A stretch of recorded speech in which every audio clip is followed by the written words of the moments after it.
déjà posé la question, si on était tous unis, est-ce qu'on en serait là aujourd'hui? Est-ce qu'ils parviendraient à détruire l'avenir de nos enfants si on était tous, si on avait une communauté de l'humanité? Il y a des tas de communautés qui se créent parce que on est tous divisés et les gens qui sont exclus, les minorités se réunissent en communauté. C'est l'une des raisons de notre déclin. Pour nous diviser, l'élite mondiale utilise des outils, parmi lesquels la télé, les réseaux sociaux, les médias et aussi la politique. Tout ça ne sont que des outils de manipulation de masse et de division. C'est une mise en état d'hypnose par une avalanche d'informations totalement inutiles. Qu'est-ce que c'est l'hypnose? C'est mettre de côté votre cortex préfrontal, ce qui vous sert en principe à mener des opérations intelligentes et non répétitives, à réfléchir, enfin bref, c'est votre intelligence. C'est de l'ingénierie sociale. Et là, certaines personnes très influençables se plaisent à se désinformer par ces outils-là.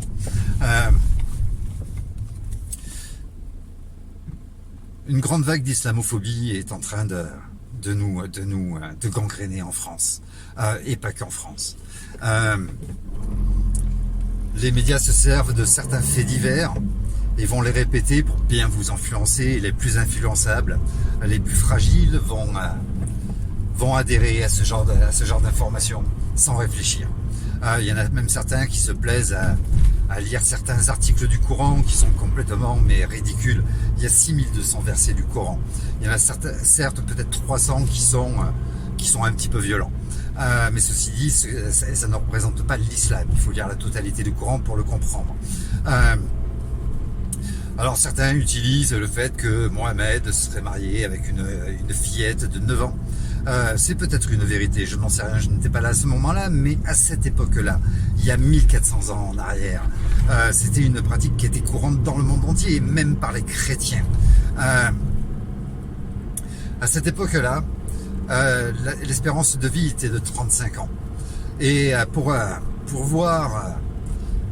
faire la continuité d'un peuple, faire survivre un peuple, eh bien, il fallait se marier tôt et faire des enfants tôt. Donc les filles, dès lors qu'elles étaient pubères, dès lors qu'elles pouvaient être fécondables, eh bien elles étaient mariables, effectivement, mais ça c'est dans tous les pays à cette époque-là.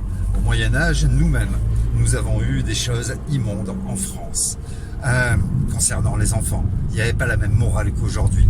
Mais d'un autre côté, est-ce qu'en France, on peut se permettre de pointer du doigt une religion en parlant de pédophilie, alors que depuis des années, la France est quasiment la capitale mondiale de la pédophilie.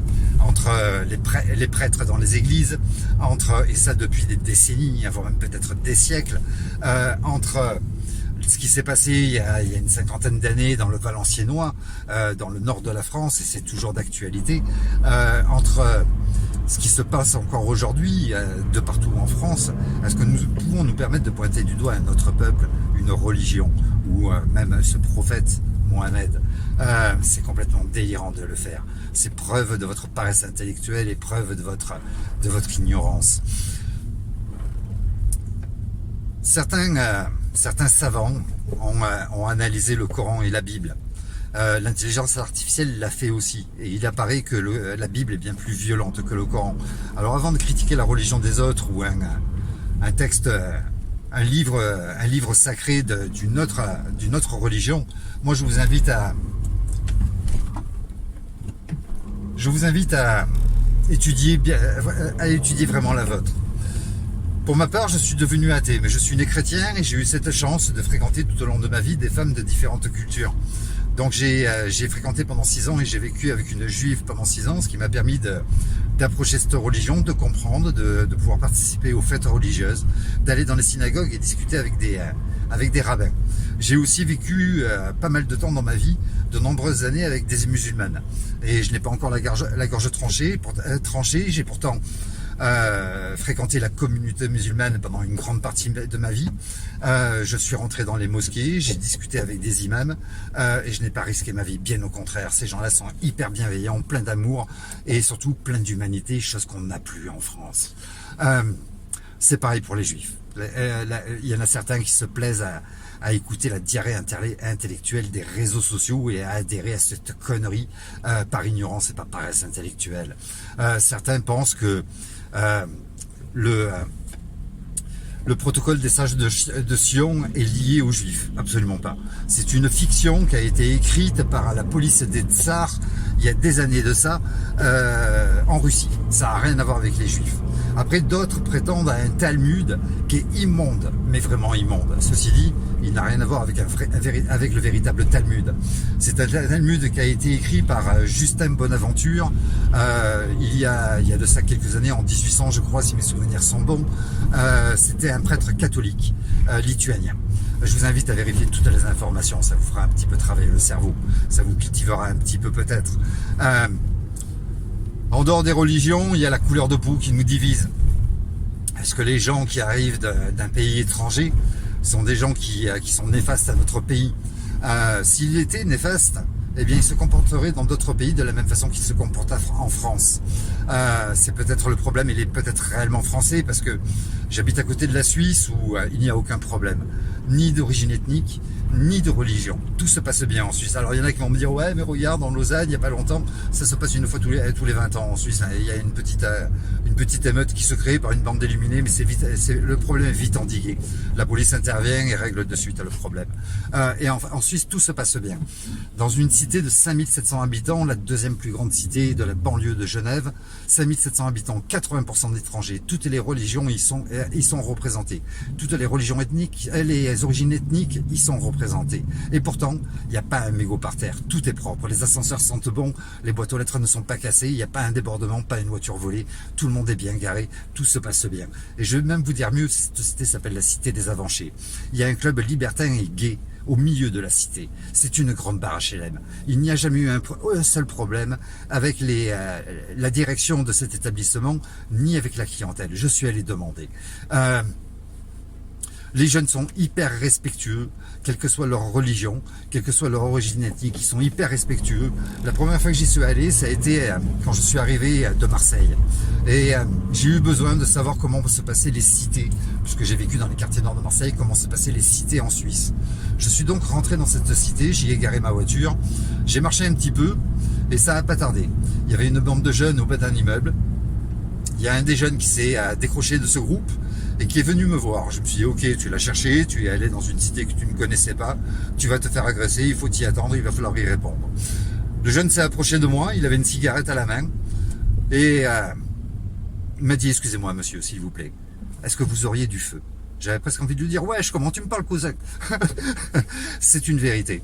Il y avait une politesse, il y avait une éducation. Le problème, il est réellement français. Le problème n'est pas les religions, n'est pas l'origine ethnique, il est réellement français.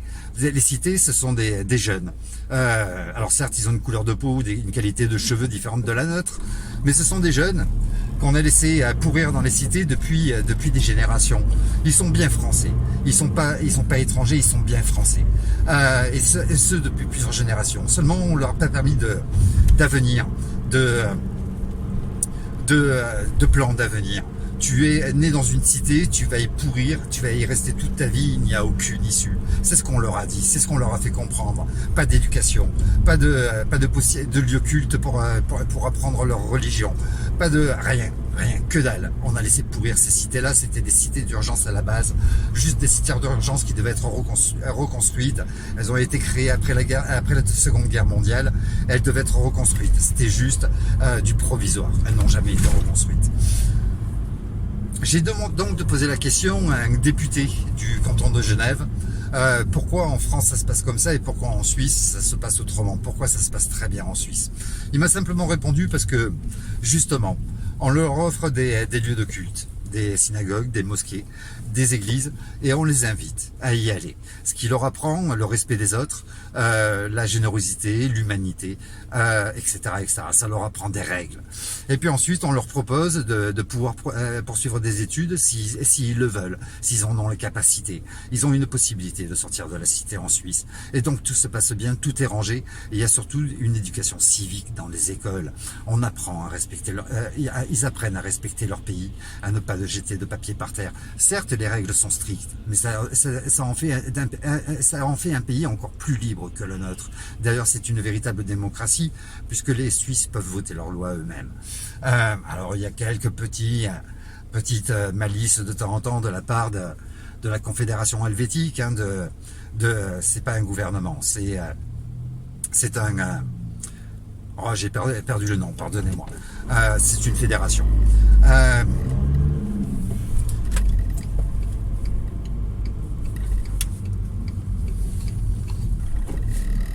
En dehors de la xénophobie, du racisme, de l'islamophobie et du judaïsme, eh bien après il y a la politique qui nous divise.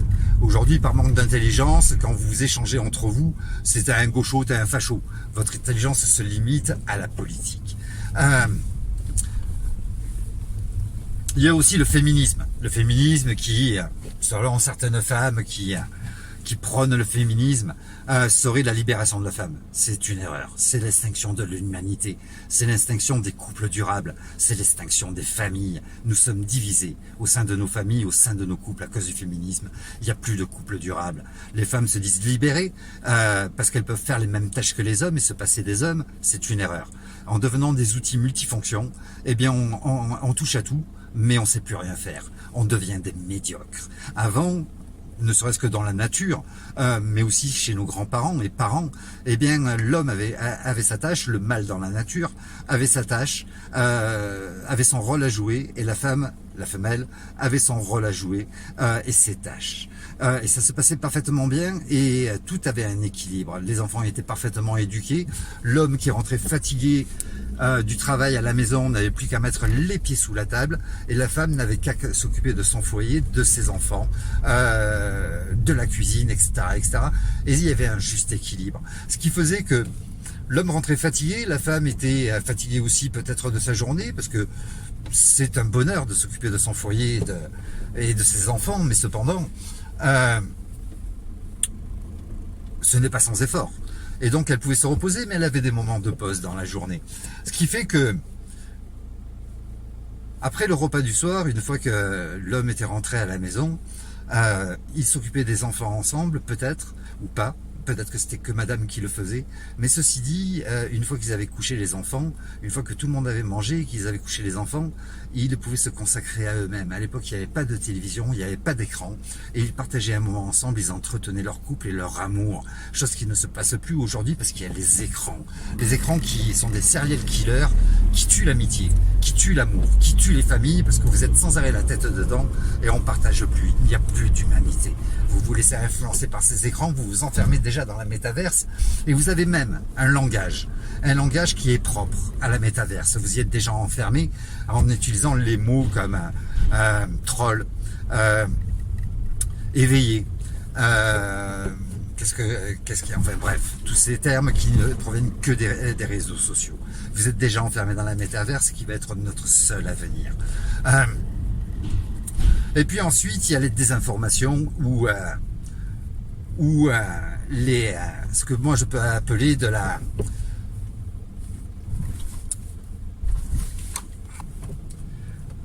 prestidigitation. C'est-à-dire qu'on vous invite à vous préoccuper de certaines choses pour pas que vous vous préoccupiez d'autres choses qui sont beaucoup plus importantes. Par exemple, cette guerre sur Gaza. Tout le monde, c'est une véritable hystérie collective, tout le monde s'en occupe. Tout le monde en parle. Ceci dit, est-ce que ça nous concerne? La première chose, est-ce que ça nous concerne? Absolument pas. La deuxième chose, c'est pourquoi on vous invite à vous occuper de cette guerre qui est bien loin de chez nous et qui ne concerne absolument pas, plutôt que celle du Burkina Faso. Il y a une guerre au Burkina Faso où beaucoup d'enfants meurent aussi. Ou encore celle du Yémen. Personne s'en préoccupe de celle du Yémen. Et pourtant, c'est un véritable carnage. Ou encore les enfants qui meurent dans les mines de cobalt au Congo. Ou encore dans d'autres pays où il y a une véritable famine, etc. etc. Mais ceci dit, charité bien ordonnée commence par soi-même. C'est ce que nous disaient nos grands-parents.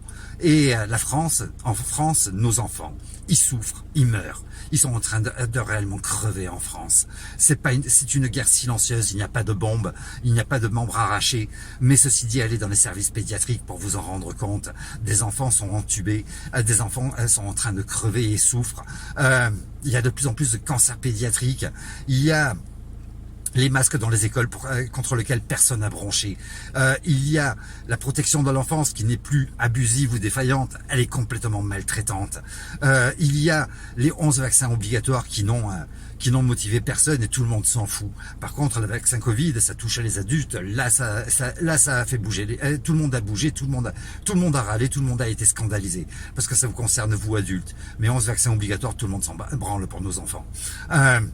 Nos enfants sont en train de crever, ils souffrent. Il y a l'éducation sexuelle, personne s'en préoccupe, ça intéresse personne. Par contre, 2 jours fériés qu'on risque de vous retirer, là par contre, ça motive tout le monde à sortir dans les rues, à crier avec des pancartes. Ceci dit, les manifestations ne servent plus à rien depuis le début du XXIe siècle. Vous avez qu'à vous informer, regardez réellement. La dernière qui a pu avoir un peu d'écoute, ça a été en 2006, la manif contre la loi CPE. Ça a été la dernière qui a été entendue par le gouvernement. Les manifs ne servent plus à rien, mais ceci dit, ça sert à rien de manifester pour la simple et bonne raison, c'est que nous sommes le pouvoir. C'est à nous d'aller voir nos députés et nos sénateurs et d'aller les secouer un petit peu en leur disant « tu fais un boulot de merde, on ne l'accepte pas. Nous sommes le pouvoir selon la Constitution. La République, c'est le pouvoir du peuple, par le peuple, pour le peuple. Il faut nous imposer et le faire en groupe, en masse, unis, quelle que soit notre couleur de peau, notre qualité de cheveux, si on a une barbe ou pas, quelle que soit notre sexualité, quelle que soit notre religion. Enfin bref, il faut absolument, il est urgent de créer la communauté de l'humanité. Et tous ceux qui se plaisent à se diviser, à nous diviser, en prenant le racisme, la xénophobie, l'islamophobie ou la judophobie, ne sont que des collabos de ce système qui détruit l'avenir de nos enfants. Effectivement, diviser pour mieux régner, la devise de l'élite mondiale, y participer, c'est être collabo de ce système. Et je me rends compte de plus en plus aujourd'hui que si on parlait en 39-45 des collabos, on pouvait penser que c'était des mauvaises personnes, des gens méchants, des gens ignobles. Et en fait non, c'était des imbéciles. C'était des imbéciles parce qu'il n'existe pas de gens méchants, comme le disait Jacques Brel, il n'existe que des gens bêtes. Les gens bêtes, ce sont des gens qui se suffisent à eux-mêmes et qui n'ont aucune volonté d'apprendre, qui vont se laisser influencer et qui n'ont aucune volonté d'apprendre réellement. C'est ce qui se passe sur les réseaux sociaux, c'est ce qui se passe un petit peu de partout aujourd'hui en France. La France est devenue un pays de médiocres. La France est le premier pays consommateur, l'un des premiers pays consommateurs d'alcool et d'anxiolytiques, un pays de drogués. Et on se plaît à critiquer les autres. Non mais soyons sérieux. L'union des peuples autour d'une information factuelle est plus que de rigueur aujourd'hui. Nous allons vers un chaos mondial. La seule guerre qui nous concerne aujourd'hui, c'est la guerre entre l'Ukraine et la Russie. Qu'il y ait des manifestations pour exprimer notre colère et le fait qu'on ne veuille pas de cette guerre, j'en ai guère vu. Il n'y en a pas eu. Mais ceci dit, on se doit de s'imposer chez nous dirigeants. Nous sommes le pouvoir et c'est à nous d'agir. C'est à nous de leur dire stop, on n'en veut pas de cette guerre. C'est à nous de réunir le peuple européen en disant que non, on n'a pas envie que nos enfants aillent mourir au combat pour un truc qui est complètement ridicule. Je vous rappelle juste que cette guerre était programmée depuis longtemps puisque ça a été écrit dans de nombreux livres de gens qui travaillent pour les mondialistes, pour l'élite mondiale, comme Jacques Attali, qui avait dit, il avait même dit à la télé devant Mélenchon en 2012, le gouvernement mondial se mettra en place à la place d'une guerre ou après une 3e guerre mondiale. C'est quelque chose qui est programmé depuis plus de 30 ans, cette 3e guerre mondiale. On va peut-être pas recevoir de bombes en France, vous pouvez vous rassurer, mais ceci dit, on va en subir les conséquences. On va subir la famine, on va subir une crise économique qui a été créée de toutes pièces grâce à ce fameux Covid, qui a été créé de toutes pièces pour mettre en place le grand reset, ce qui a été annoncé par le World Economic Forum, le FMI et les banques centrales. Le grand reset, c'est la mise à zéro de toute l'économie mondiale. Ils veulent nous affamer et cette guerre, on va en subir les conséquences. Une famine gangrénante qui va entraîner pas mal de pandémies, puisque dès lors qu'on ne peut plus nourrir notre système immunitaire, eh bien on devient malade et on va tous attraper les mêmes maladies. Une prolifération de poux, quand on est en période de guerre avec la grande misère, eh bien une prolifération de poux qui va nous amener énormément de maladies aussi.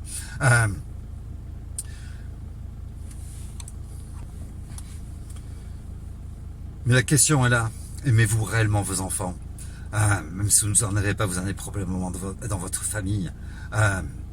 Est-ce que vous préférez défendre l'avenir de vos enfants ou votre ego surdimensionné, motivé par votre ignorance? Il est grand temps qu'on s'unisse tous avec des informations factuelles et nous en disposons aujourd'hui. Ce n'est pas par les médias, ce n'est pas par les réseaux sociaux, c'est probablement pas par Internet parce que, et l'intelligence artificielle, parce que tout ça ne fait que nourrir votre biais cognitif. Vous allez chercher des informations qui vous confortent dans votre connerie, mais par contre nous disposons d'informations factuelles par The Economist, qui est reconnu comme l'un des meilleurs magazines du monde pour la qualité de ses analyses et de ses prévisions, par les sites des organisations mondiales comme le World Economic Forum, l'ONU, l'OMS, l'OMT, l'OMC, le FMI, les banques centrales, Gavi, l'Alliance mondiale de la vaccination. Je vous invite à lire tout ce qui s'y passe. Il est grand temps, mais réellement grand temps qu'on change les choses. En France comme ailleurs, le problème il n'est pas national, contrairement à ce que vous pouvez penser. Le problème il n'est pas mondial, le problème n'est pas européen, pardon, il est mondial. Il est presque déjà trop tard. Il est grand temps qu'on fasse bouger les choses et qu'on s'unisse. J'aime pas les communautés. J'aime pas les communautés parce que la seule communauté que j'aimerais voir, la seule communauté qui se doit d'exister, c'est la communauté de l'humanité. On en a rien à foutre de ta couleur de peau, de ta religion, de tes origines ethniques, de ta façon de faire l'amour avec qui et comment. On n'en a rien à foutre de ça. Ce qui compte, c'est ce que tu as dans la tête et dans le cœur. Et ce que j'ai envie d'exclure de cette communauté, ce sont les gens qui comprennent pas, les imbéciles, ceux qui se plaisent uniquement à haïr, à se plaindre en permanence. Il est grand temps qu'on crée la communauté de l'humanité. Et au nom de l'humanité, pour nos enfants, qu'on sauve l'avenir de nos enfants. Il est grand temps qu'on agisse. Cette planète manque cruellement de gens qui s'aiment. Je le dis avec quasiment toutes mes vidéos et c'est une pure vérité. On se doit d'agir, on se doit de s'unir. Il est grand temps. Nous sommes la cause de notre déclin. Salut.